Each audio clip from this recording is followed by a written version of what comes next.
Assalamualaikum warahmatullahi wabarakatuh. Selamat berjumpa kembali dengan Ustazah Ita. Kali ini kita akan belajar kembali tentang tematik tema 7 subtema 2, yaitu perkembangan teknologi produksi sandang.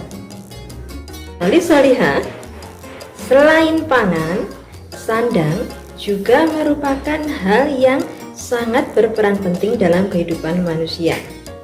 Nah, terbuat apakah pakaian yang kita buat? Apa sajakah bahan-bahan untuk membuat pakaian tersebut? Nah, untuk lebih lengkapnya, kita ikuti pembelajaran Ustazah berikut ini. Pakaian berfungsi untuk melindungi tubuh. Manusia menggunakan pakaian sesuai dengan kebutuhannya.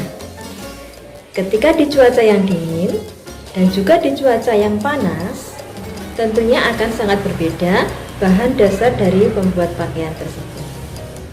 Nah, apa saja ya bahan dasar untuk membuat pakaian itu? Pakaian yang terbuat dari kapas sangat cocok untuk suasana yang santai. Pakaian terbuat dari kapas, jika dipakai akan terasa sangat nyaman. Yang kedua, yaitu bulu domba. Pakaian yang terbuat dari bulu domba sangat sesuai ketika cuaca dingin. Pakaian yang terbuat dari bulu domba berfungsi untuk menghangatkan tubuh kita ketika berada di cuaca yang dingin. Contoh yang ketiga, yaitu serat sutra. Pakaian yang terbuat dari serat sutra ini sangat khusus. Biasanya pakaian yang terbuat dari serat sutra ini digunakan ketika ada upacara-upacara adat tertentu atau ada pada saat-saat momen yang istimewa.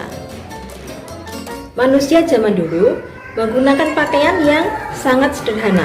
Pakaian orang zaman dahulu terbuat dari kayu dan kulit hewan. Manusia zaman dahulu membuat pakaian dengan cara yang simpel. Contohnya, daun dijemur sampai kering.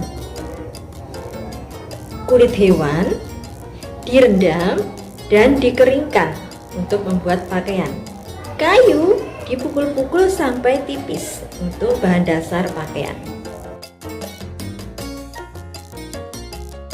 Namun sekarang, membuat pakaian semuanya menggunakan teknologi yang sangat modern. Bahan dasar diolah menjadi serat. Serat kemudian dipintal menjadi benang. Dan benang itu yang akan ditenun menjadi kain. Semuanya menggunakan teknologi yang sangat modern. Jadi, sekarang membuat pakaian tidak sesulit seperti zaman dahulu. Bahan dasar pakaian rata-rata terbuat dari bahan yang alami. Namun, zaman sekarang bahan dasar pakaian ada yang terbuat dari serat buatan. Contohnya seperti nilon.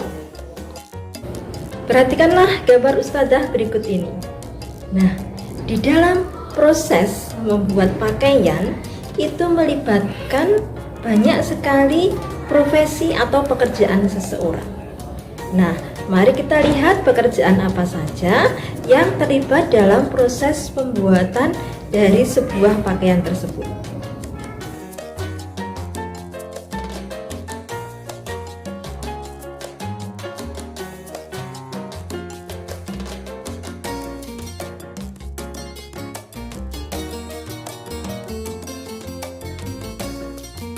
Indonesia adalah negara yang kaya akan budaya. Budaya Indonesia ada berbagai macam. Tentunya adatnya juga bermacam-macam. Terutama juga dengan baju adatnya yang beraneka ragam.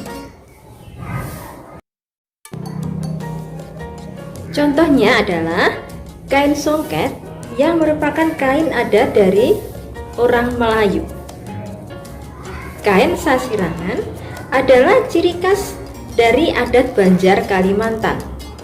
Orang Jawa memiliki kain adat yang disebut dengan batik atau lurik. Sedangkan orang-orang di Nusa Tenggara terkenal dengan kain adatnya yang berupa kain tenun,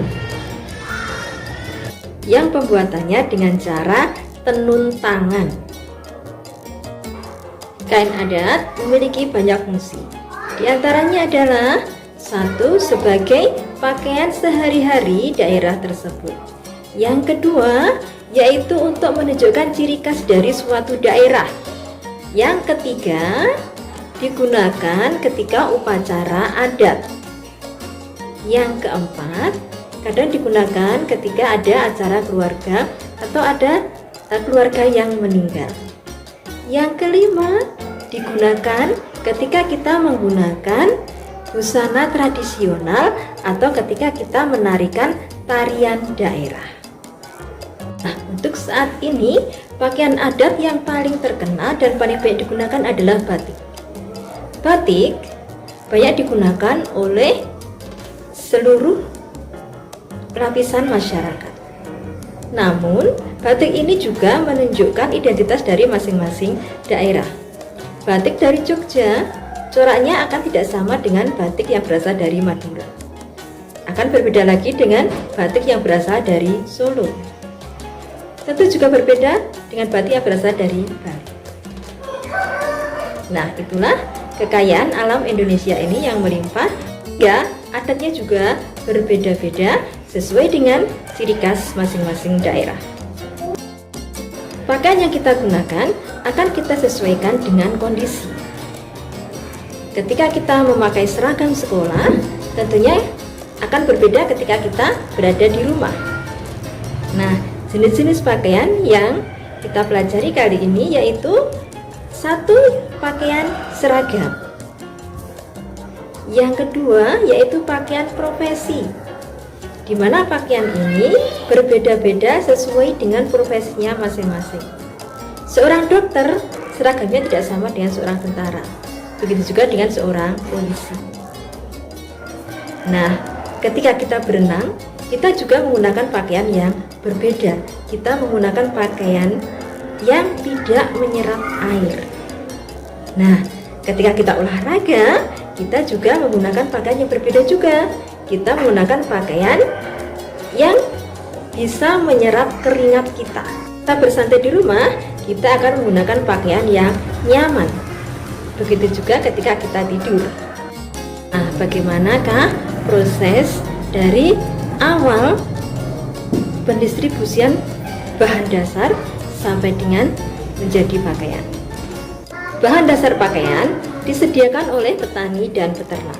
Petani menyediakan serat sutra dan juga daun untuk pakaian. Sedangkan peternak menyediakan bulu domba untuk membuat pakaian yang tebal. Serat tersebut kemudian dibawa ke sebuah pabrik pemintalan untuk diproses menjadi sebuah benang dengan peralatan yang sangat modern. Hasil dari pemintalan benang tersebut dibawa ke pabrik kain. Penenun juga menenun kain dengan alat-alat yang modern. Selanjutnya, hasil dari tenun tersebut akan dibawa ke pabrik pakaian untuk diproses menjadi sebuah pakaian. Nah, demikianlah pembelajaran kita kali ini tentang teknologi produksi sandang atau pakaian. Semoga pembelajaran kita kali ini memberikan wawasan yang baru untuk kalian.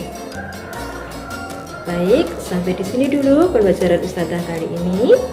Semoga bermanfaat. Ustazah akhiri dulu. Wassalamualaikum warahmatullahi wabarakatuh.